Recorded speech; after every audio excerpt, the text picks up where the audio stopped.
Dunyoda hamma yomon ko'rsin sizni. Agar Alloh yaxshi ko'rsa, bo'ladi yomon ko'rgani hech narsa emas. Birodar, jamiyatda ehtimol o'rningiz katta emasdir. Faqirdirsiz, quvvatingiz yo'qdir, husndor emasdirsiz, ehtimol hech kim tanimas. Bir joyda borligingizni ham, yo'qligingizni ham odamlar ehtimol sezmas, ammo Alloh va payg'ambari yaxshi ko'rgan bo'lsa, birodar, ikki dunyoda saodatga erishishingiz aniq. Qiyomat kunida birodar, podshohlar maqomida martabasida bo'lasiz. Bitta sharti bor. Alloh va Rasuli sizni yaxshi ko'rsa. Mayli odamlar qadrimizga yetmasa, mayli odamlar bilmasa bizni, muhimi Alloh yaxshi ko'rsin. Endi Allohni yaxshi ko'rishi nimaga bog'liq? Kitobi sunnatga muvofiq yashasak. Alloh va payg'ambarning muhabbati bizga yetadi qachon? Hayotdagi g'amimiz Allohning roziligi bo'lsa.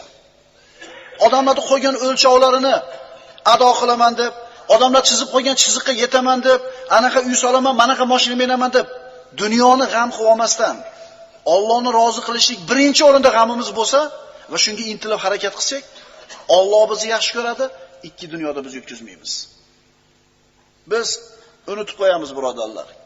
Doim nimani unutib qo'yamiz? Rabboniy miqyosni, ilohiy o'lchovni. Birimiz ikkinchimizni qadr-qiymatimizni belgilayotganda dunyoda narsalar bilan o'lchaydigan bo'lib ketganmiz. Ilohiy o'lchov nima edi?